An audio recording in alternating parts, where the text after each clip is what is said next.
Greetings, everyone, and welcome to Astral Perceptions, a show dedicated to examining the outer fringes of our reality and bringing them to the forefront of our awareness.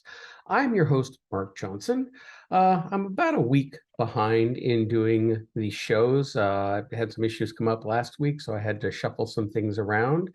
But I do have shows scheduled for the next few weeks. So every other week from now, this show will be premiering on September 14th. So every 2 weeks after that on Thursdays, we should have a new show for the foreseeable future. So thumbs up there. I'm happy about that.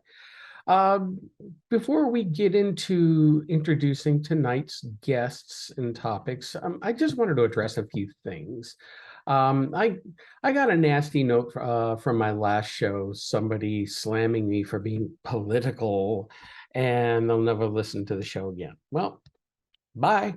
Nah, I don't mean that nasty. It's like, look, I try not to be political. I say some things that may come across as political, but I'm just speaking the truth as I see it. I don't lean one way or another. I'm fairly middle of the road as far as a lot of things go, and but I also have a lot of thoughts and ideas that are way outside the mainstream, which we will address from time to time on the show. You, as I've always told people, you don't have to agree with a single thing that I say or any of my guests say. I'm just presenting material for you to think about, to ponder. You want to dismiss it? Dismiss it. You want to stop listening or watching the show? That is completely up to you. I'm just hoping that this show reaches enough people, titillates some thought, and gets people to want to engage in discussion and thinking and help elevating our awareness of the world around us. The show is called Astral Perception, so it's our perception of beyond this physical reality and what's happening here. So again, that's the purpose of the show. It's meant to be in an entertaining format. I've noticed the last few times I've recorded, I've been very subdued, and I'm going to try to not do that anymore. I'm going to be let more of my own personality come in. I do have a sick and twisted sense of humor sometimes, and so that's going to come out in the episodes to come. But at the same time, I'm respectful of all of our guests, whether I agree with them or not. I'll keep that to myself. I'll ask the good questions. But I want to present an entertaining show here on the Paranormal UK radio network. So, with that being said, I do want to address a few things that are going on this week. We just had the 21st anniversary of 9/11. Still very sore subject for a lot of people. There's a lot of conspiracies surrounding 9/11. I'm not going to get into any of that here now. But I do feel that in a lot of ways, there's a lot of fishy, funny things that happened due to 9/11, because of 9/11. I'm not going to go into saying whether I think it was, pre-planned by anyone. Well, it was obviously pre-planned, but there's just a lot going on there. And I always refer back to President Eisenhower's farewell speech: beware the military industrial complex. And there's an old Ferengi saying from Star Trek: war is good for business. So keep those in mind, but we'll talk about that another show. Again, staying out of it. But right now, our nation, people are still in mourning. It's still a sore subject for all. And then this week we also lost Queen Elizabeth II, who passed away last Thursday, I believe. And it's a great time for mourning. But you know what? I'm going to hit out at those of you who are just spewing the hate and vitriol towards the royal family, the idea of a monarchy in general, and just, you know what? You can have an opinion on whether there should be a monarchy or not. In my worldview, I would change our entire societies that we're all on equal footing. But I don't have a problem with the monarchy. They're relatively harmless. They don't wield any great power.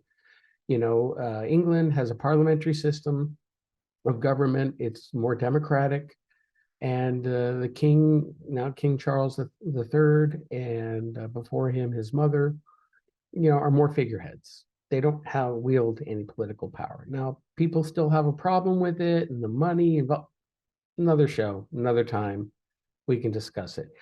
I'm just encouraging people to stop the hate. And that's something I'm always going to talk about on this show. Stop the hate. We want to send out positive ideas, positive vibrations, positive thoughts.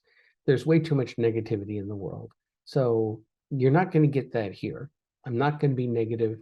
I may point out uncomfortable truths, but I'm going to do so in a way that to try to go towards a positive ending or result, or just pushing people in the right direction. So this is a hate-free zone. We're not going to deal with it here. So with that being said, I'm going to go ahead and introduce tonight's guests. Our main guest, along with his co-author, actually the person who experienced this, we having on Preston Dennett, who we've interviewed before on the old Paranormal UK radio show. I really like Preston a lot. He's written dozens of books on the UFO subject in various different forms, from UFO sightings to ET abductions to every aspect of it. He has his own video podcast that he does on YouTube. He's been a guest on many different shows. And I have an affinity for Preston because he and I grew up pretty much in the same location in the San Fernando Valley in Los Angeles. And his newest book is called Symmetry, A True UFO Adventure. And he's going to be joined tonight by Dolly Safran, who is the subject of this book. Now, Dolly is very unique because she is a lifelong UFO ET experiencer. I won't say abductor, because her experiences have been very, very positive. And what's unusual about Dolly's case is she has full memories of all of her experiences. In the early days, some were, she was given some amnesia, but I think, later on they came back to her and ever since that point, she's remembered and continues to remember all of her experiences. It's a fascinating book. I highly recommend it. It's a great read, and it really sheds an interesting light on one aspect of the extraterrestrial UFO phenomenon. So I want to welcome both Preston Dennett and Dolly Safran to the program. How are you both doing? Hi. Thanks, Mark. Great to be here. One of the things I was mentioning in the intro is the fact that what I really like when talking with you, Preston, is the fact that we grew up in the same general neighborhood in the San Fernando Valley in California. So I was out there until 20 years ago when I moved here to New Jersey. So get to experience the four seasons, and I understand you're in a greener climates now too. So yeah, I'm glad to be out of California. 112 degrees, I think, last week. So. Yeah, and rationing electricity and drought, and yeah, it's no fun. I always wanted to get out of there. I just never felt comfortable there. So even though that's where I grew up, but I watched the valley kind of going downhill there for a bit. But the one thing that always fascinated me especially about your books, is the fact that I had no idea there was so much UFO activity in and around the valley. Especially what's the one reservoir you talk about? Oh my God, it's been so long since I lived it. Which one? Hansen Dam. Yeah, Hansen Dam. Yeah. Yeah, I only lived a couple miles from there in Silmar. And your one book talked about all those experiences around there and elsewhere in the valley. So, and that's funny. And I never experienced anything when I was out there. So there are UFOs everywhere, as you know. Oh, yeah. Yeah, I've seen some here in Jersey. My first time seeing strange lights in the sky. My wife's convinced they were, military. I honestly don't know what they were. Just two different occasions I saw orange balls of light moving through the sky, not like drones, and then disappearing either into the clouds or to just going by in a long formation. So I still have no idea what they were. So they still technically qualify as UFOs. So wanted to talk about your book, Symmetry, uh, the true UFO adventure. Now, this book is solely devoted to your story, Dolly. And so let's go ahead and get to the meat of it right now. First of all, Preston, how did you become aware of Dolly's story? It was actually through a very interesting series of circumstances. Dolly reached out to me. Turns out she was looking for someone to tell her story. She had decided to go public some years ago. We first corresponded in 2016, I believe it was. She reached out to me over the internet. But what she told me later was that she was looking for a researcher to help tell her story and had talked to the ETs about it. She's a fully conscious contactee. She's constantly in contact with them. And she told them, listen, I'm not finding anyone I really think is a good fit. And they said, well, here's this gentleman we'd like you to look up, and his name is Preston, spelled out my last name. So I was actually referred by the ETs. And that was really cool when I found that out, because that's happened before once. It happened once since. But to know that the Greys are aware of me is like, wow. And as Dolly began to talk to me, I realized her story was a little bit different from most people who have, missing time or perhaps a lot of fear surrounding their experiences, which Dolly doesn't. She remembers them fully consciously without, fear of what's going on. And I can say with full confidence that her case is the most extensive case I've ever researched. Well, and that is very evident when reading the book because there is so much detail. And as you mentioned, I mean, I've had the opportunity to interview a lot of ET experiencers who have had either, they don't remember anything until through hypnosis, or they've had screen memories. I mean, even the famous Betty and Barney Hill case uh, they had screen memories and they remember things very differently until they went under hypnotic regression. So it's very interesting that you, Dolly, are able to remember everything that had happened to you. I mean, even Whitley Strieber didn't remember a lot of things until he had his hypnosis regressions. Which I'm curious as have you seen, either of you seen his new documentary that just premiered on Discovery Plus? Yeah, Yeah, we watched it.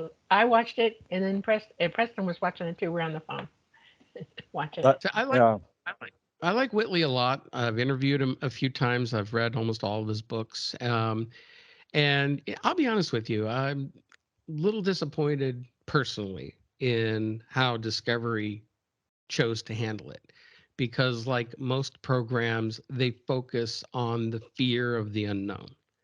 And yes, I know Whitley's early, when he first started having his experiences, were extremely terrifying to him, and it took him many years to understand a lot of what was happening to him and develop the relationship. But I thought the show focused too much on that and not enough on a lot of the other positive experiences. But that's yeah. just my opinion. Hey, that was exactly what I told Dolly. Like, I would have done it completely differently and really come full circle like he did eventually. It became a very spiritual thing for him. I wish they Like would he have even focused more on mentioned, that. yeah, he mentioned on his blog on unknowncountry.com that he was part of the editing process, and he approved of everything that they did. But I put a comment on there. I was honest with him. It's like too many of these shows, and let's face it, there's a lot of UFO shows out there right now, and and even the paranormal shows, they're all focusing on fear, because what Yeah. fear sells. Well, it's not So just that. It's fear. The media is driving the fear, and it is because it messes with your ability to recall. Absolutely, that's why people don't recall consciously. They block everything with fear. And it's not just the ETs cover memorying them. They're so afraid they give them a cover memory because they don't want them to remember being afraid. And it is the human mind that is always afraid that causes them to react the way they do to ETs, even on board. That's the reason. It is media driven. There is a game afoot, so to speak. Mhm. Yeah, yes, and fear will distort your perception of your experience. If you're afraid, you're automatically going to assume this is not good for me. And Dolly will tell you her experiences as a nurse trying to treat people who are afraid, and attack her and stuff when she's just trying to help. Right. You know, I listen to a lot of old Art Bell programs. On the Paranormal Podcast app, they have a couple of channels that replay a lot of his old shows. And you know, when he talks with people like John Lear or Dr. Dave Jacobs, who put Dr. Jacobs has a very negative spin on it. You know, he thinks that it's that they're hostile. And in my experience, talking with people like yourselves, that's not the case. And there is a much more positive and spiritual aspect to all of this. Now, yes, our human minds might take it as, you know, we might be scared out of our wits when it happens, but as like we mentioned earlier with Whitley, as time goes on and some of those people develop these relationships, they begin to have a higher understanding. Now, Dolly, with your case, you've remembered pretty much everything that's ever happened to you. At what age do you think your experiences started? Oh, my first real memory, was a couple months old in the crib and in Miami, and saw light blaring through the blinds in my room. It was noon. I was taking a nap, supposed to be, and I started levitating in my crib. And when I got to the top rail, I tried to flip over and go back down. It was very traumatic, and I never forgot it. My mind stopped remembering after that flip over, but I never forgot it. I've remembered quite a bit, but it's always been in snatches. There's a lot Hmm. of missing time there until I was 14, and then I had I had to figure it out at that point. I was either crazy or I was having real experiences, and I needed to know. And so it was when you were 14 when these experiences started, you had full consciousness of this? Yes, I had promised myself that I wouldn't let another minute go by, that the next time anything happened to me, I was going to be in command of my own mind, that nothing was going to stop me from remembering. And I got my chance one night. I took astronomy lessons. I was in the backyard with my scope. I was doing homework. It's about 1 in the morning. My dad's getting mad at me, get in the house. It's school night. So I went in and I got ready for bed, and I don't sleep a lot. And I sat on my bed and was looking up at the sky out my windows, my joss windows, out in the glades. And Orion was up. It was beautiful. And I saw about 100 stars that just were not stars.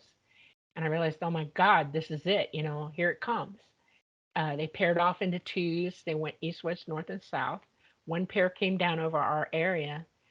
One of the pair went toward the east of us, which would be Dadeland Mall area in Kendall, Road in Kendall. And the other one came down over our property and came down over our backyard. And I watched it change in colors as it came down. I was just very glued to what it was doing. I saw the trees start swaying like there was wind. No wind that night, none. Uh, I saw the craft finally get close enough that I could see it. It was shiny metallic, and it was dipping slightly and bobbing and weaving. And I'm studying it. I'm thinking, okay, you got this, And I'm working my way up, and I get to the portholes. And in those two portholes were one being in each port, staring dead at me. I freaked out. I turned to go boom under my bed, and my room exploded in blue white light. And I froze and gone, totally gone. I woke up 3 or 4 hours later in my room on my floor, disheveled, and I realized I'm not wearing my jammies. Somebody else's jammies are on my body inside out. And I was mad. I was so mad. I started crying. I was like, this cannot be happening to me. I must be crazy. And it hit me. Wait a minute. These are not your clothes. Okay. And I hear my mom in the kitchen, get dressed, come out. It's morning. Get up. And she's cooking breakfast for my dad. And I said, okay. So I went and got a shower. I got dressed, went in the kitchen, made coffee.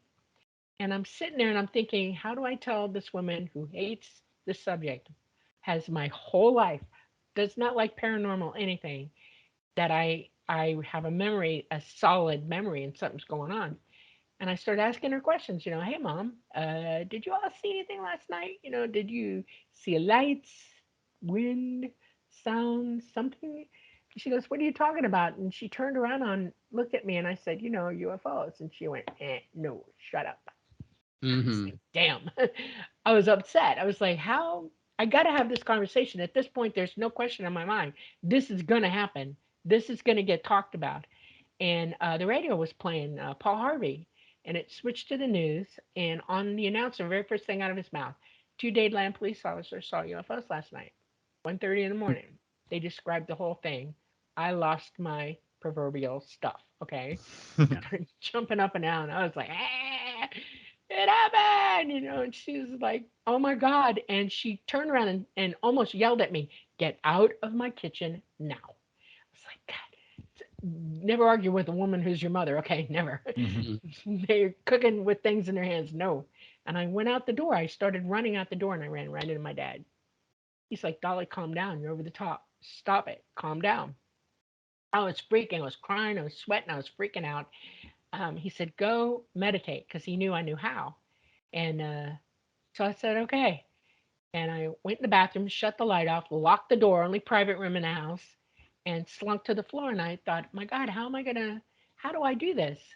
And I started replaying the whole thing over. That was my only idea of how to get back to that memory. And as I was replaying it and remembering it and seeing it in my mind, I have an eidetic memory. I'm photographic. So I can see things in my retina on the back wall of my brain as they actually happen. And I got to that light and my head went poof. And I started remembering things. I got an instant migraine. My ears hurt, everything. I was just like, whoa, I felt like somebody slammed me in the guts. And I was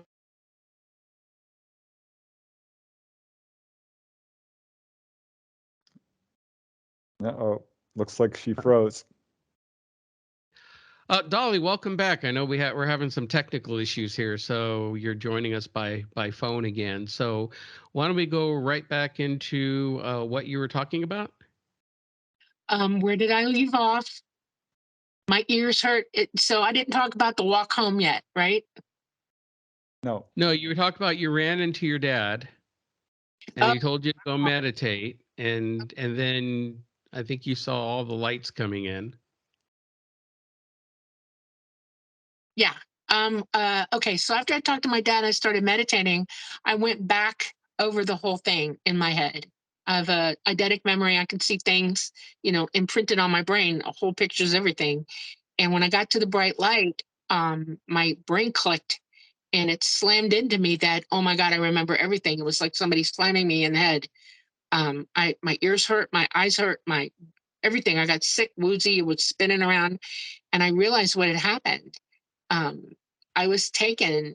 They came down into my room with a energy ribbon, and the two Greys did, and one of them took me by the hand because I couldn't move on my own, and he put my hand on the ribbon, and the whole room changed into white light to me.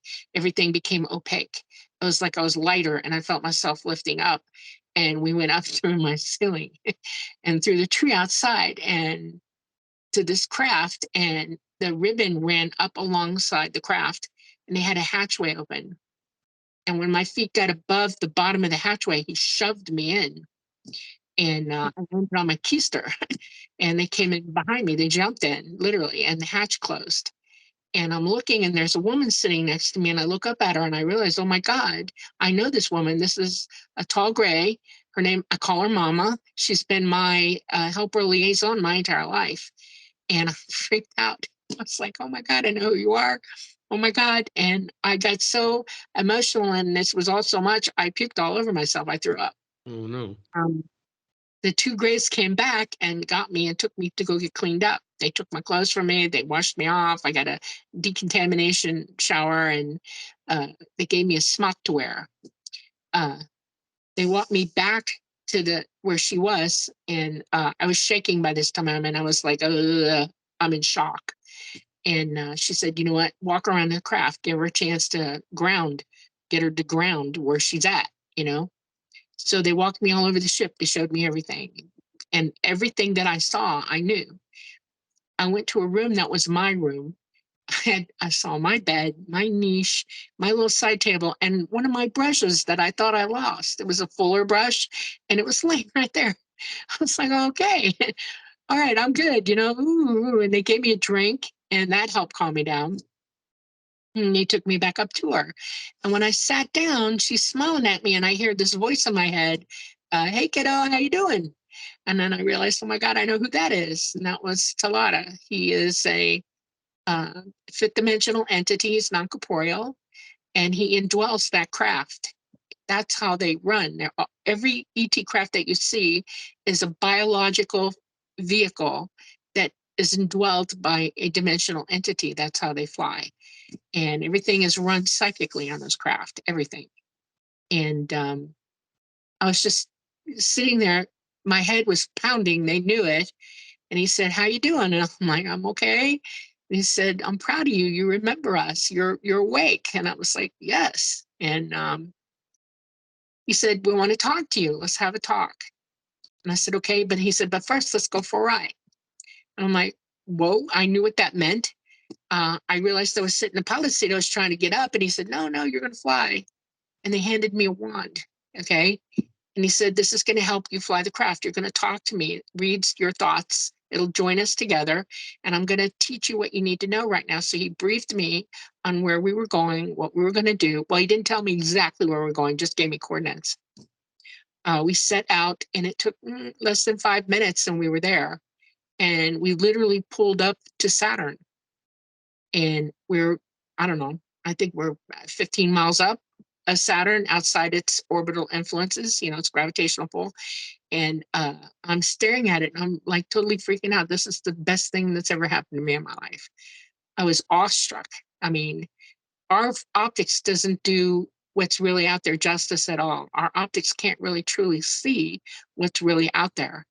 And Saturn's an unbelievably beautiful gas giant. Its rings make it 10 times bigger. The rings tilt, and it has lots of moons, like 11 moons. And first thing I learned was they flew me up to the top of the planet, and I looked down at the northern pole of it, and I saw that the gases were pushed away in a pattern. It's almost like an octagon, you know, octagonal Yes. opening. And I was like, why is that? What's up with that? And he said, the planet rings, and it causes a vibration that is so strong because of its gravitational fields and the force of the rings. It rings, and it causes that vibration to open up that gas because it whirls it around vibrationally. I was like, oh, that's totally cool. I learned that there's one of the moons goes in the opposite direction of all the others, and they call it Phoebe. And I was amazed by this planet because it's kind of square looking. It's terrible looking, actually, but you know, it's cool. We flew through the rings. He taught me how to about what they're composed of. We learned that there are gaps that you can navigate through if you know what you're doing, and they taught me. And he brought me out. We went back out to the 50-mile limit, and he said, we're going to go somewhere else now. Lay the wand down. I'm in the seat. And I said, okay. Set it down, and the next place I ended up was on the moon. We went to the moon. When we got there, he made an approach that did a spirograph. We went around the moon 8 times in a spirograph configuration. We were low riding. In other words, we were 500 above the surface, 500 feet. And I got to see the whole topography of what we were looking at on that run. I got to see the backside. I know they have a base out there. They do have a base. There's old things on all over the moon, actually, old remnants of places that they've been before, had things going on. And then I got to see the limb. Totally freaking cool. The Apollo limb. Mm-hmm. I saw the flag. I saw the little, Jeep thing they got out there, all of it. He said, okay, we're going to land. And we went up to, like, if you're looking at the moon from Earth, you know, the rim, like not in the 12 o'clock position, but in the 11 o'clock position is about where we were at. We were far enough forward over the, you know, the line where you can't see the Earth anymore to just see it. And we soft landed. And I got to see the Earth opposite us in phase, which blew me away because I didn't know the Earth did that. Okay. It actually has phases like we see the moon have phases. Sure. And they sat me down and quietly just everybody peered at me and listened to me, and they said, what do you want to do with your life? We want to know. You know, we're offering you a chance to work with us. You're doing really, really well. We're proud of you. And we want to see what you're up to. What are you thinking? What do you want to be when you grow up? And I was like, oh my God. At that time, I was already a kitty striper. I wanted to be a nurse. I wanted to be a zookeeper. I was a student park ranger in the Everglades already by then.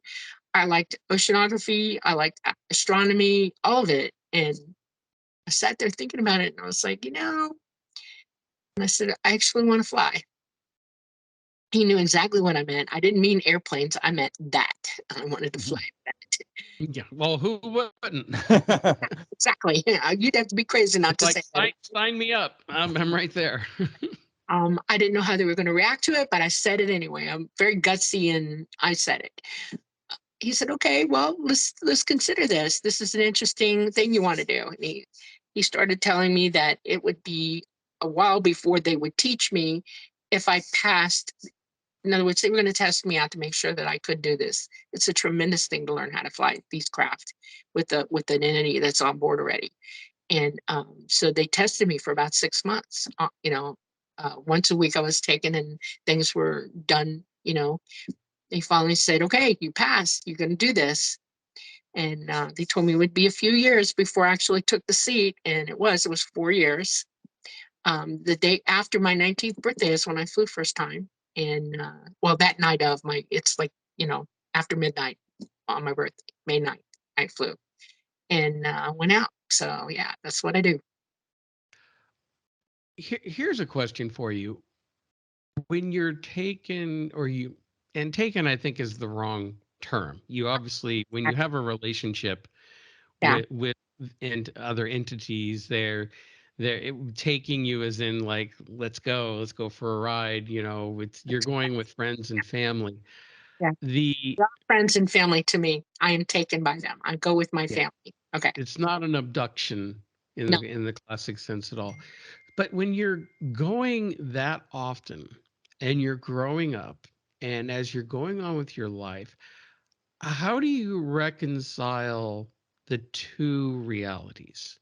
Like you're back here on Earth living this life that we're all living right now, this certain reality, and I roll my eyes to it at times.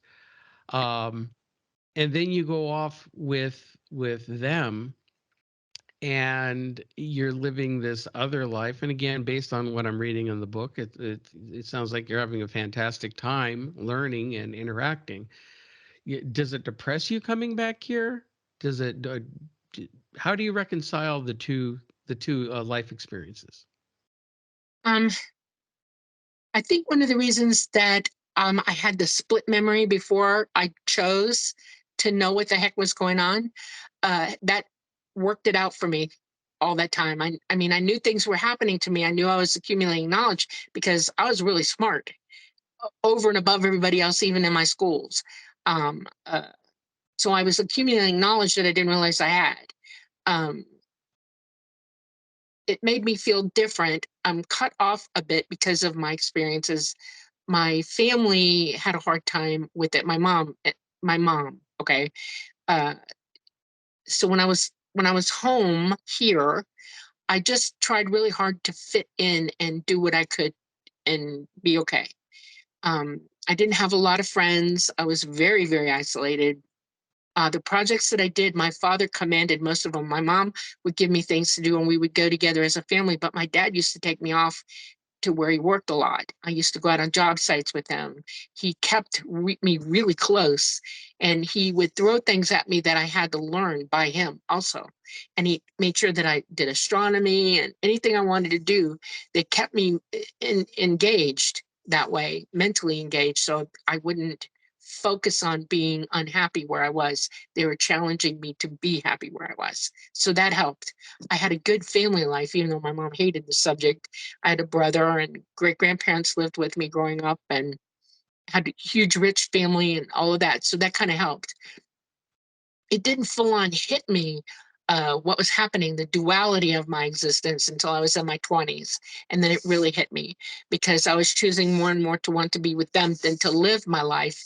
And they actually intervened, because it's more important for you to live the life that you start out at. I came here for a reason, and I have karma here, and I have family here, and I have a reason to be here. And they didn't want me to want to go off with them full time, which I did. I mean, who wouldn't? Okay. So that helped me. They were steering me in the direction that I was steered into. I hope that answers you. It does, and I understand. I mean, sometimes I definitely wish I could like catch a ride off this rock and get away from everything that's going on in the world today. But as I had something explained to me once, that we are here for a reason. We are here to experience these times and participate, experience, good or bad, whatever it is. This is what we're here for. And again, this is what really fascinates me on this level for the whole ET experience, is that there is a very big spiritual context to it, and that they work with us on multiple levels, including not just this physical plane, but on, the spiritual plane, or other different levels of reality and dimensions. Now, if I remember correctly, uh, I believe you'd mentioned in the book that when you could be gone for what seemed like weeks at a time, but when you come back, not much time had passed. No. Um, Interdimensional travel means that you're traveling outside our timeline. We're in a gravity heavy third dimensional existence here, and we do have a timeline because of it. The heavier the gravity, the more you time starts ticking in front of you, and you can't really think past it. But I was being taken out of that. They experience time forward and backwards. They prefer not to go forward. Um, Most interdimensional beings leave the future in the future, and to them the past is only for lessons learned or information, historical information, that kind of thing. uh, they they use it as a level of existence. That's the way they put it to me when I was being taught. It's a level of existence, understanding that uh, philosophy of mind, being outside the timelines. There's really only one here, by the way. We experience it in the third dimension. We only have one timeline here. There's no such thing as multiple timelines. It is an interesting idea to think that you can change time or skew off and go into another one. You cannot. This is so gravity heavy here that you can't do that. It is what it is. Time behind us is empty. It's gone. Okay. And doesn't exist anymore. That's why there's only one timeline here. We have a lot of ideas on this planet that are incorrect and ill-taught. And I'm not sure why that is, but yeah, that's one of them. It's interesting because I have interviewed people who, including Whitley Strieber, who had mentioned about experiencing alternate realities, and there is the theory of living multiple lifetimes, or even because of the fact that time really isn't linear and doesn't really exist, that we could be living all of our past and future lives all at the same time, per se. I'll give you a photo of what he's talking about, um, so as not to confuse anybody. We live, our universe is a heavy gravity construct, okay? It's third dimensional. Everything in our universe is physical construct. But inside our universe are 12 dimensions. We live simultaneously with those dimensions in the same line of existence, just not the same timeline. Our existence here is determinate by who we are while we're here. But outside our universe are multiple other universes. There is a multiverse, many. And in source, where we come from, our minds are consciousness can dime out to different universes at the same time. So you can play 12 different universes at the same time as an entity and not really be aware of it. Sometimes when you go out our timeline, when you're with them and you're interdimensional, your consciousness, because it's in source, starts to see it. Okay, they see the duality or the multiplicity of your existence, and you can see yourself in multiple different universes at the same time. And then when you come back here, it all straightens back out again. And I'm pretty sure that's what he's experiencing. Okay, that actually makes a lot of sense. So with that, with the experiences, I know you spent years learning to fly the craft. You became a pilot of the craft, and you visited their homeworld. Yes. Well, there's more than one ethnicity of ET, and there are many worlds in our galaxy, actually, where they're all from. There are a few outside our galaxy in another galaxy, a couple other galaxies, actually.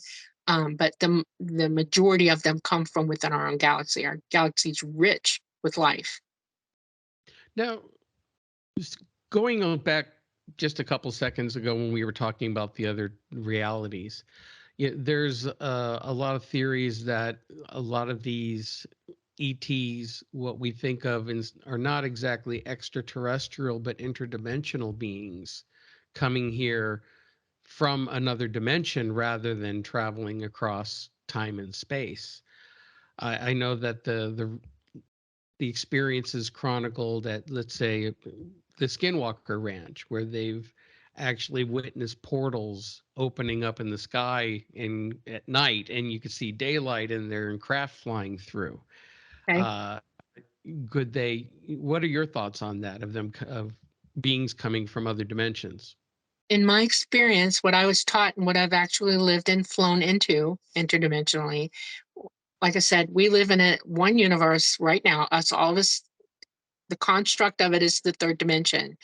Inside this construct are 12 full dimensions within it.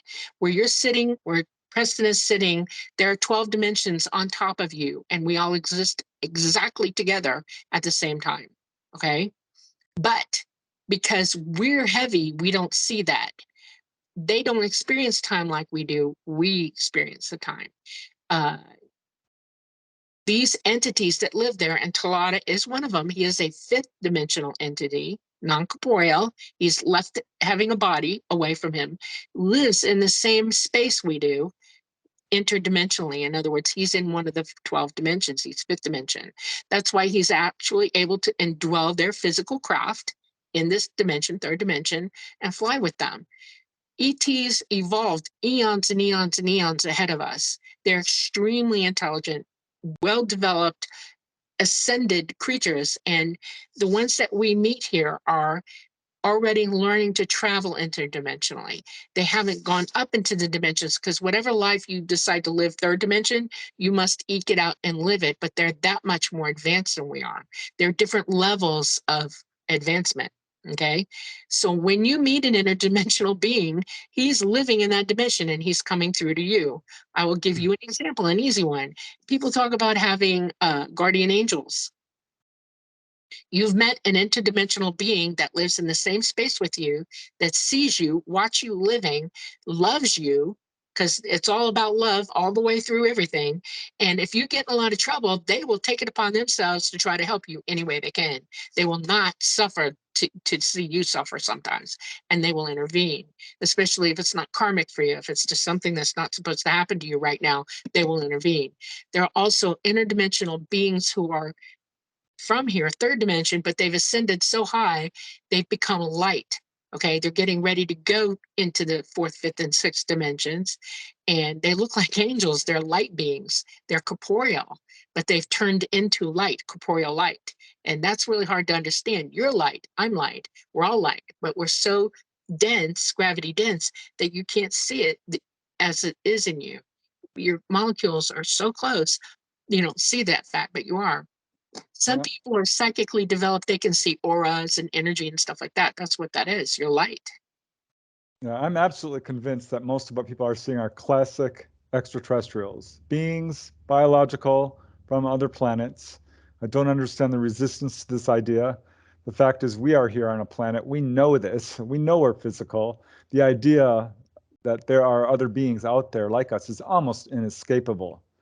As far as them being interdimensional, well, we know there are other dimensions. Science has proven this, quantum physics.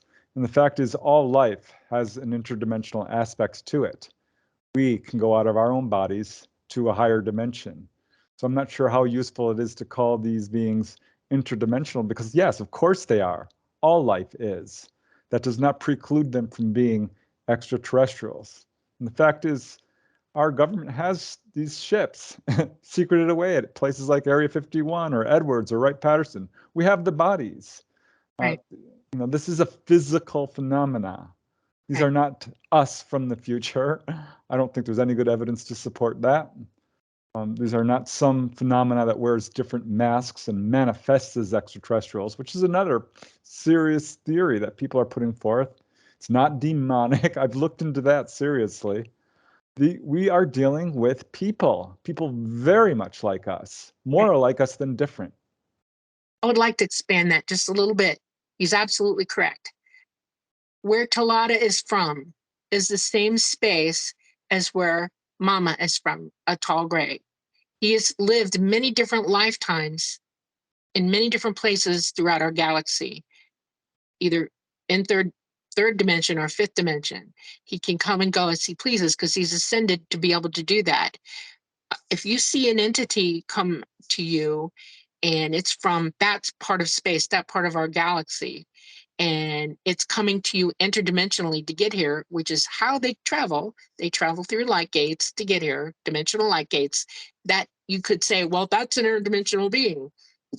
It's still a physical being in this dimension coming through a light gate to get here. That's what that is. Okay. I actually like the way you're both explaining this. It's really clarifying a lot of things for me. I hope it clarifies a lot for our listeners and viewers, because I think there has been a lot of confusion around it.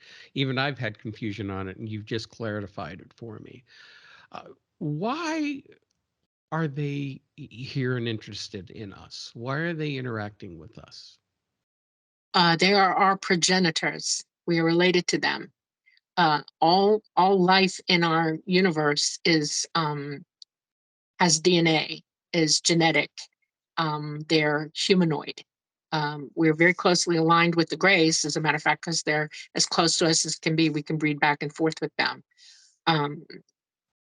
Everything has DNA, and I'll give you examples. Everything on our planet has DNA: leaves, trees, animals, all of it. And you know from science that that DNA is very much identical, just small little variations in it. We all dime out differently. That's a template here to show you what it's like throughout the universe. It is the symmetry. That's why the book is named Symmetry, to show you that all life is related to one another. They are us, we are them, we are all one. I've heard that message from so many contactees, that same exact phrase, we are you, you are us, we are one. So when Dolly told me that, I'm like, well, I've heard that at least 100 times. There are a few contactees who talk about, whenever they've had an experience, they've had the dire warnings about what humanity is doing to the planet, where we could go. There's even the possibility of an extinction event if we don't turn things around. Is that a possibility in your experience? There is an event coming, and we have no control over it whatsoever. That is a false flag to you. There is no such thing as global warming from us. We did not do it. Yes, we're polluters. Yes, we treat our planet like trash, and we treat our animals and each other like trash. We are physically poisoning ourselves. We are treated like slaves on this planet. There is violence, unbelievable violence here. Hate, even. There is division. There is, I mean, you name it, we're capable of doing it on this planet. And ET's kind of horrified about it. They are autonomous beings as well as us. We all are throughout the universe. We all have the right to be autonomous. We are.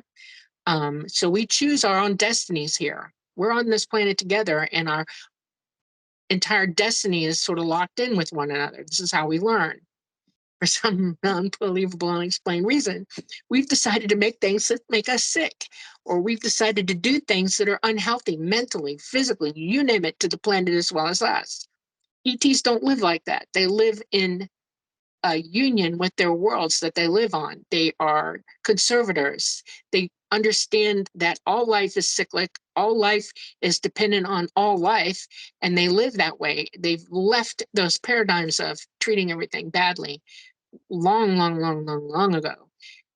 We are to the point now where we're not using our pineal gland. We're not psychic as we should be. We're not in brotherhood with one another as we should be. We don't show love to one another as we should be. And their main message literally is wake up. It's time to wake up. Because yes, we are going to face some interesting times coming up. Yes, the planet is about to be not in good shape, and they want to help us. They want to come back for us, but we need to do the work ourselves to be ready for it, period.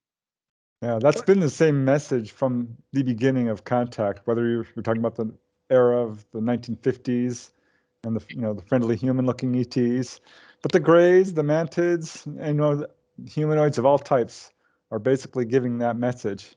And I can't tell you how many contactees have told me that they've had either direct warnings, visions, or dreams of the sky filling with ships and landing and scooping us all off. Dolly talks about this. If there should become a truly existential event at some point, this is a real possibility, if not a probability. So this is, yes, it's a lot to take in, that we're destroying our planet and ourselves, or that we're facing a possible, an existential crisis. But ultimately, it's good news because the pathway we're on is not sustainable. I would like to use the correct terminology here. We are not destroying the planet. We are destroying our environment. Okay? We live in an environment, in an ecosystem, on a planet, and we are literally destroying where we live, our environment. It is poisonous, it is toxic, it is vibrationally bad, negative, da da da da da. So if you want to talk, let's use the right terminology. Our environments are for doo-doo, okay? Our socio-economical systems are for doo-doo. We don't treat each other right. We're violent, we're warlike, we're building war weapons that actually hurt everybody. Everybody, even beings in the dimensions with us. It cuts right through space-time when we use them. It is not a good thing to do.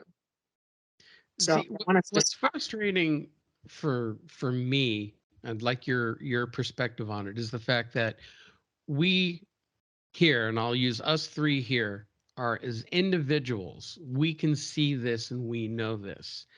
But yet so many things are out of our control and out of our power. When you say we're doing this to the planet, we're doing this to us. Well, there are a lot of us that are woken up, and we're seeing this, we're understanding this. We want to affect change. Part of the reason I'm doing this show and talking to folks like you is to try to help plant those seeds and let people hear it. They've got to make up their own minds. You can't force anything down anyone's throat. They can believe it or discard it. But what do we do as individuals about it? I mean, we are here to open your consciousness up, use your pineal gland, clean your body up so that this works correctly. Practice being psychic. You have abilities that far outreach anything you've ever dreamed of in your lifetime. You have the ability to levitate. You have the ability to send messages to anybody freely without even trying. You have the ability to OBE, out of body. You have the ability to remote view to anywhere in the universe you want to go. You have the ability to be in constant contact with the all mind of the universe. The universe is an all mind. It thinks, it's here, it's 24/7 on, it's very chatty. You can talk to it, download from it. All knowledge is sitting there waiting for you. But we've been denied that. We've been taught away from our abilities. We've been taught to slave and go to somebody else for all our answers and everything. We've been too long at this. And that's what I mean by wake up. Use your abilities. When you do that, you will start hearing the truth. And then it causes something else to happen. You're broadcasting. Every one of us is capable of broadcasting clean into the universe. If enough of us got together, we could broadcast over our entire planet, and it would pop people to wake up. It would pop into their heads, and it would help them to wake up. It's like a domino effect. If you do it and he does it and he does it, she's in the middle of it, she's going to grab it and get with it. It's like pop, pop, pop, pop, pop, pop, pop. Your children are trying to be psychic when they're born. We talk them out of it. Stop it. Don't do it. Let them be psychic. This is how we raise consciousness, the consciousness of all the people on this planet together to go, whoop, we're not doing this anymore. Y'all are wrong. It's not going to happen. It will actually even help turn them around and stop them as well.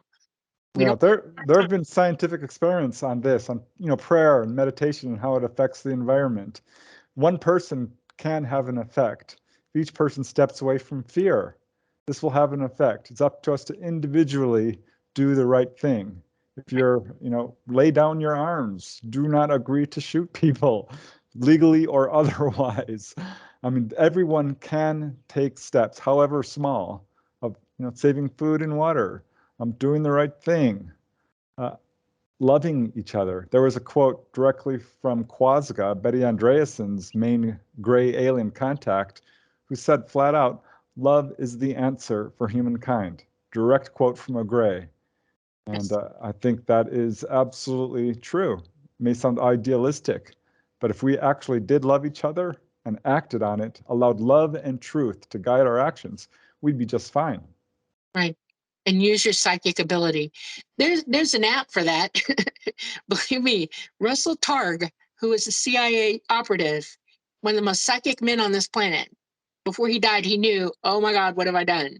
And he left us a tool on the internet to use to become more psychic. It's called ESP Trainer. Go to the Play Store. It's sitting there waiting for you to grab it. Use it. Train your mind. Train your abilities. Work on it every day. And the most important thing that every human being needs to do is to shut off the TV, quit listening to the BS, go meditate, hear, learn to use your pineal gland. Operate as an individual, not as part of that mindset, because that one's going to get you every time. Because it seems to me, and I know I'm going to catch some flack for this. I already had one person yell at me for my last show. It seems to me that we are purposely being dumbed down. We are purposely being divided. They're adding this fear, this aspect of fear, this us versus them mentality, trying to scare the living crap out of everyone. And that's something that I've always been preaching against, is just like, we've got to stop this. We got to start learning to come together. We don't have to agree on everything. We can find a way. It's the hate and division, which is, I've never seen it this bad in my entire lifetime. Right. I would like to note something. I was brought up with this from the ETs as well as my own father. It's a statement and you need to live by it. Know all that is knowable and then proceed. Okay. It knocks all fear out. What what you shed light on, you do not fear. Okay. Know all that is knowable and then proceed. Make that your mantra for a while. When you meditate, let me know all that's knowable. Show me, guide me, explain it to me. Give me the knowledge that I need to operate properly and do the right things for myself and for everybody around me. That's the most important thing that you can focus on in your life. Know all that is knowable. Because you're right, you've been dumbed down. You don't know all that's knowable. And you should.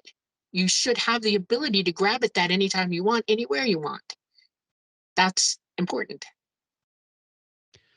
Now, when you're dealing with the ETs, and you've had lifelong experiences, and you're continuing to have experiences to this day?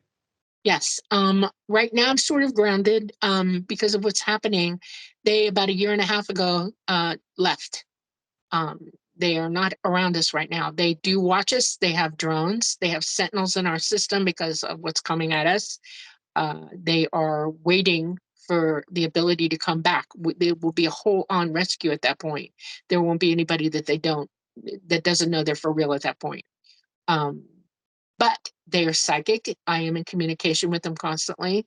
I am able to remote view. I can remote view to Chalada and Mama anytime I want, or any of them. And I can OBE, I go out of my body and I can actually, my entity can go be with them when I want to be with them. It's not the same thing as the physical, but it's good enough for now. I am literally stranded here with y'all, and I'm going through everything that's about to come at us, because this message is the most important message there is, and that's why I'm here. This is why I chose to be here in this world, in this life, in this time, is to wake people up and to be here to give you the truth, you know, tell you what's really real.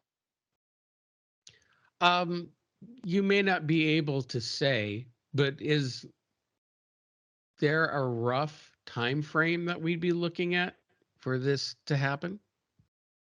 Well, the first thing that we're looking at is, you notice that we're having more and more hurricanes and floods and fires and all that. Okay, this is going to get a lot worse. We're heading into a time period where our poles are excursioning, and it's causing all the global warming. It's causing all the earthquakes, all the volcanoes, everything. All of it is happening because of that. It is not, we are not the only planet in our system this is occurring on. Uranus just went. Okay, they saw it happen. NASA knows the truth of this, by the way. So do the governments of the world. They know. Our sun is going into it is now in solar maximum. A sun's normal activity is to have CMEs, little coronal mass ejections. With our magnetosphere down, that makes us vulnerable to them. And what might not bother us with full strength on our magnetosphere now is damaging to us. And within the next year and a half to 2 years, you need to start looking for the fact that we're going to blow a CME so bad, because we also have an electromagnetic current sheet coming through at us at the same time, to have a CME up in the X class range, and it become a worldwide extinction event of our grid. It will go down. It will burn to the ground. It will burn 10 miles deep into our earth. We will be Flintstones real fast. So what you need to do is start getting ready for it. The worlds of the government know this already. I mean, think critically, please. What's going on with the governments? Do they not have underground facilities? Do they not have seed banks? Do the 1%, are they prepared? Yes, they are. Are we in the way? Yes, we are. And it is their intention to make their hidey holes safe for them, not for us. And that means maybe extincting us somewhat, taking us out. They will. They've already begun. It is not a joke. And if you look at all the things that have been going on for the last 25 years, you'll see it. If you've been in the military, you have a really good idea that they're ready, and it is happening. They're also going to make ETs look like vicious monsters to everybody. They're already doing that now. They have every movie that comes out, every radio show, sometimes, again, even we were talking earlier about the Discovery show with on Whitley Strieber, and they again focusing too much on the fear aspect. Every show out there is based on fear, and they have technology now where they can make you think there's an ET in the sky. They have TR-3Bs. They have holographic technology. Like they also have 7D technology. Yeah. I'm not going to, I can't prove it. Okay. But it is my experience and my knowledge that when I saw the Phoenix lights, I went, no, that's not real. That's a hologram. It's a great big hologram. And just take it for what it, take it from whatever you believe it is. But they're not going to let you think, because ETs are not here now and they know it, that they're going to go whole hog on everybody and they're going to start a terrible campaign. Terrible.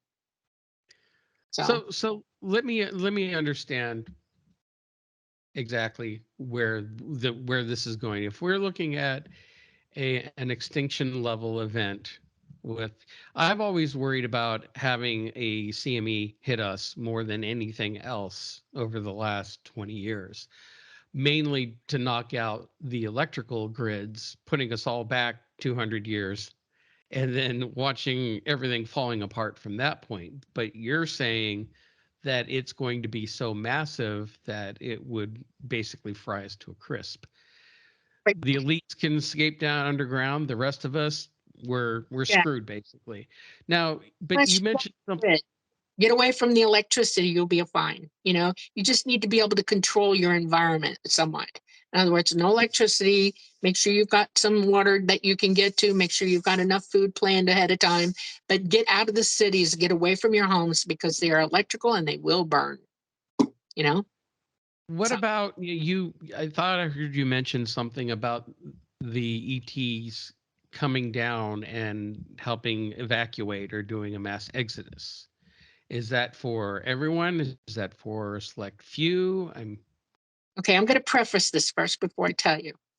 I want Okay. you to understand that you're in a physical body that you're only renting right now, okay? This is not your permanent being. You It's our are walking meat suit. you're walking meat suit, right? So whatever happens to you is karmic for you, okay?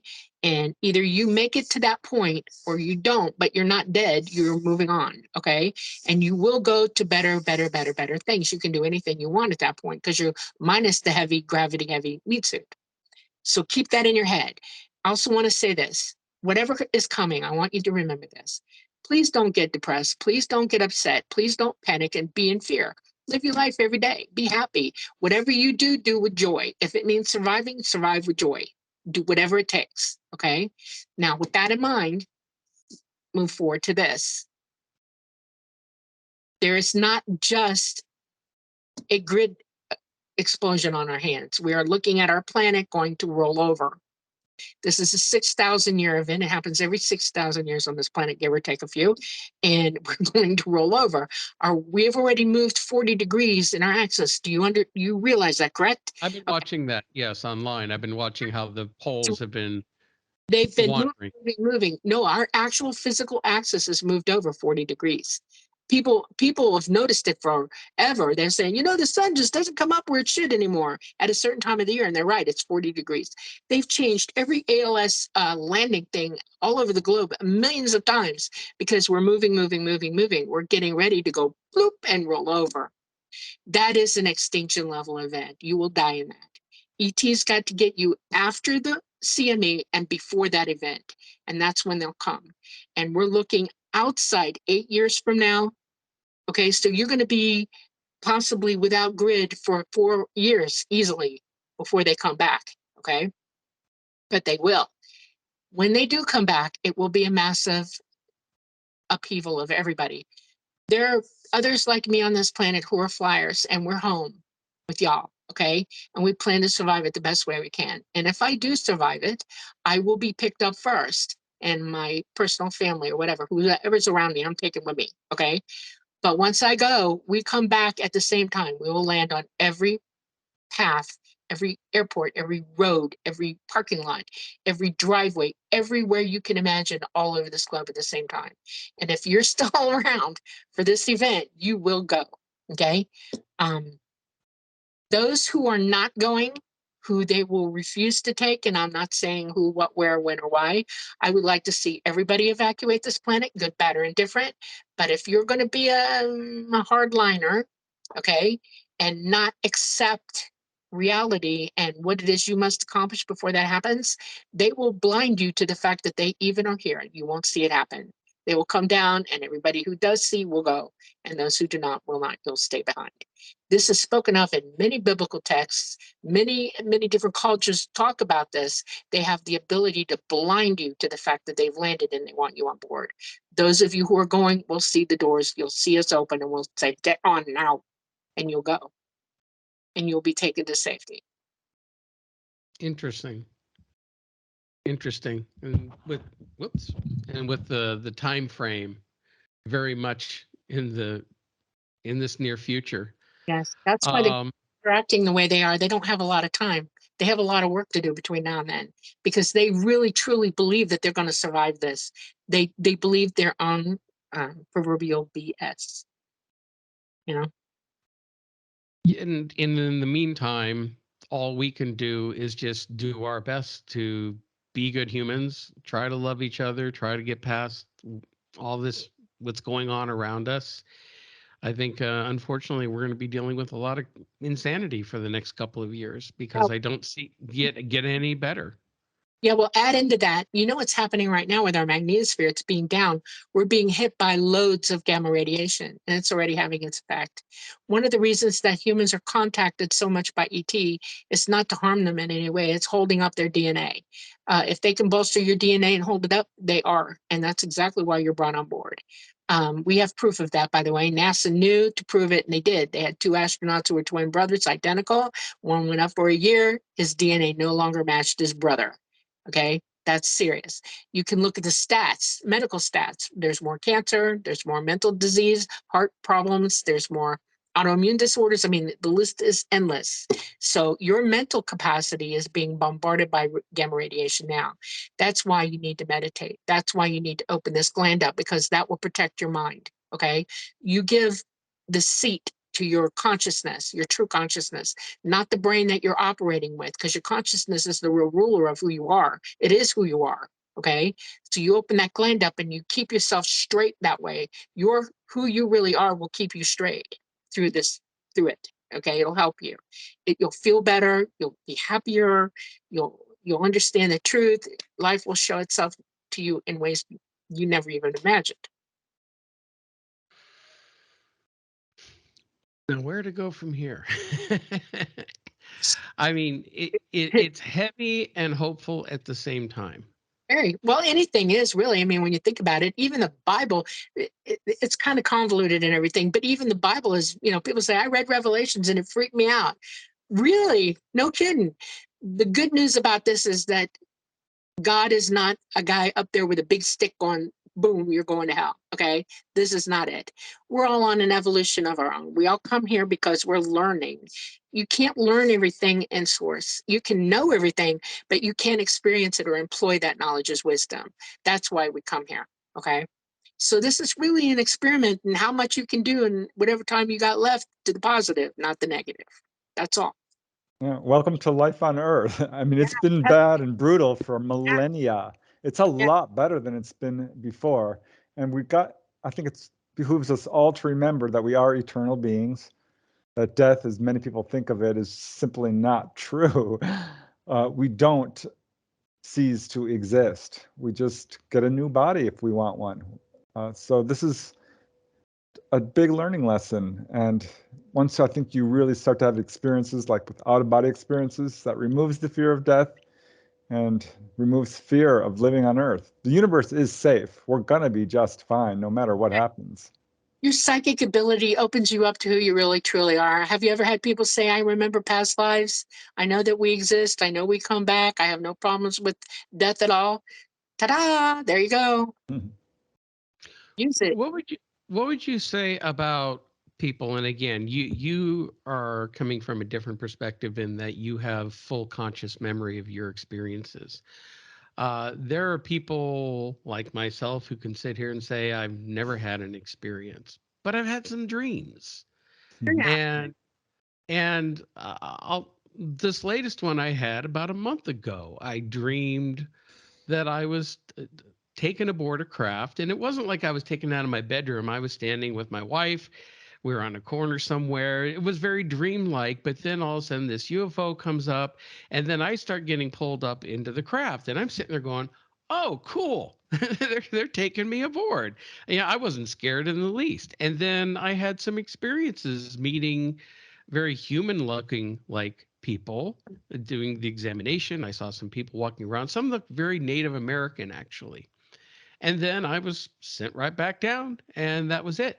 It was very dreamlike, it was kind of a lucid dream, but I wasn't fully aware that I was dreaming at the time. But it was a very memorable dream. And so, if somebody has a dream like that, would you say it was a dream? Was it a reality or something maybe that happened on the astral? Absolutely had contact. Please understand that I am psychic, very psychic, and I can read your mind. Okay. I see your aura, all of it. And as you speak to me, I hear when you're telling me things, what's really going on with you. Okay. You are a contactee. Everybody on this planet has been contacted. Absolutely. They know who we are individually. Okay. So what your physical brain is not always capable of registering what your consciousness is thinking and saying to it. The pineal gland is the bridge between those two hemispheres. In other words, the hemisphere of your physical mind and the hemisphere of your conscious mind, okay, your entity self. And when you open that gate up, when you turn that on, what will happen is all those dreams that you think you're having will become reality for you. You will actually see what's really going on with you. Okay. You need to open the door and look, critically look at what's really going on with you. There'll be no more questions in your mind. None. You're already waking up anyway. You are waking up. It is going to happen. You're already somewhat psychic, I can tell. Okay, I hear it. I can hear you. Okay. So Okay. yes, you can do this. You can. My biggest problem is the meditation. I can't shut this off. This monkey brain here just when I try to quiet it, just everything from song snippets to whatever, just constant brain chatter, and I can never seem to shut it off. That's Bombarded. normal. It's normal. When you're bombarded with overstimulation, your brain remains overstimulated. So you have to practice destimulating yourself. In other words, Buddha said it great. Put it all in your hand, see it all in your hand, and turn your hand over. Let it go. Let it go. Okay. So meditation for you should be the practice of emptying your physical mind of all thought. Okay. See the blank slate. Go there first. Job number one, learn to do that. Doesn't take long. Practice, practice, practice twice a day. Meditate twice a day. You'll find that in a few weeks, or maybe even after the third try, you'll get it. And then once you're able to drop it and relax, then you start the work of real meditation. Yeah, there are techniques you can use. Watching your breath is one. Another is mantras like Om. There are a number of mantras you can look up that are very effective. Don't cling to your thoughts. Just watch them go by. You probably will never be able to completely empty your mind of thoughts because that's what we naturally do. But absolutely, I think practice, Dolly is right, will make this a lot easier. Meditation is a natural human thing. We can do that throughout the day. It's not something special or reserved for yogis. It's just a matter of mentally relaxing. Is there, and this is for those people who may not fully understand, and I also talk to myself, my own difficulties. What is the ultimate goal with meditation? Is it just to clear your mind, opening yourself up? Are people you having experiences, or you're just to clear your mind and relax? You're flipping the switch in your pineal gland. You're opening it up and activating its ability. It's like a light bulb that you turn on or off. Right now it's off. You need to flip the switch on it.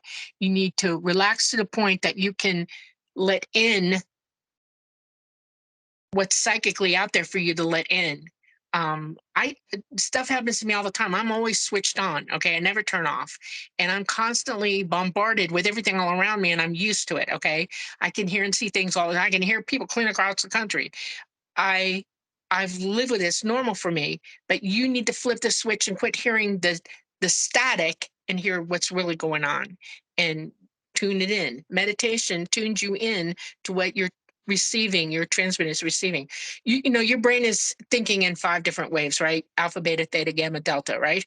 Your pineal gland operates in those waves as well, and it can transmit out as well as receive those types of brain waves. We're all entities think in alpha, beta, theta, gamma, delta, and we transmit to one another that way. So you're just fine tuning yourself to where you hit it, and then once you're on, you're on. That's why I want you to use the Russell Targ program, because that will teach you when you're on and when you're off, to the point that you go, ooh, I'm on, and you know how to get to on. Okay. What's the name of that app again? ESP Trainer. ESP Trainer. Okay, I'm Yeah, gonna download it right after the show. The purpose of meditation is really to just wake us up to who we truly are. You know, we as humans should know that there is life after death. We do have the ability of astral travel, levitation, telepathy, precognition, clairvoyance. All of this stuff is healing even. This is not superhuman or supernatural abilities. These are natural. We have to, it's just a process of growing up. This is something that's going to be inevitable at some point for all of us in our spiritual evolution. So it's not anything that's, woo-woo. It is absolutely something that is who we are. Well, Preston, I'll also help plug. You also have another book that you had written about out of body experiences and how to go about that, which I've read and need to reread, to be honest with you, because I think I had one maybe 20 years ago. I think it's hard to tell because again, it was very dreamlike, but I was lucid and conscious when it happened. So but it hasn't happened since that it's a I'm gr- aware of. I think it's a great pathway for people who are beginning out to sort of wake up to some of the things that we can do, because astral travel is one of the easier, I would say, abilities to attain. And it is just a process of applied knowledge, meditating. I'm going to put out another book because I've had a lot more experiences since then. But I can't encourage people enough to just try it. Really, the only thing that's blocking people is skepticism, fear, and laziness. Those three things. Right. Yeah. It's a habit. Build the better habit of being psychic and meditating and doing what you got to do. Humans are habitual beings. Your brain is geared to being habitual. Your physical mind, that's how it operates. That's how it survives. And you just have to build the habit into it of keeping that gland working and you reaching out. Very, very true. Very true. You know what? This program actually went in a completely different direction than intended tonight, but I think it was meant to go this way because we were going to talk a little bit more about your experiences um, in traveling with ETs and flying the craft and whatnot. What I'm going to recommend, though, is for people not only to read the book, which is called Symmetry, and it's out on Amazon. You can get it in Kindle or softcover format. And they can read more about your experiences. Plus, also check out Preston Dennett's YouTube channel, where he has several interviews with Dolly on there about her experiences, what the ETs look like, and of course all different manner of UFO and ET experiences. So I'll let people explore that for themselves. I think this information we covered tonight was much more important and needed to get out there right now. I agree with you. If you want to do this again and we talk about other things that I've done, I'm very well up for that too, if you want to. Okay, well, knowing that we have a limited time, I'll have to get you booked here soon. I meant another day. Yes. I know that's my twisted sense of humor. But I want to thank you both for coming on and talking about the book and your experiences and everything else that's going on. It's been very enlightening for me. I hope it's been enlightening for our listeners. And again, thank you so much for being a part of this. You're very welcome. It's an honor. Thank you. Okay. Well, that was a great show with Preston Dennett and Dolly Safran on their book Symmetry, which again can be found on Amazon.com in softcover and Kindle format. Now, we do have a new show coming up in 2 weeks. I will be interviewing Craig Bryant. He is the host of the Paranormal Pendle podcast here on the Paranormal UK radio network, but he's also an author. And he has a brand new book that has just come out called The Black Monks of Accrington, Unexplained Stories from Lancashire and Beyond.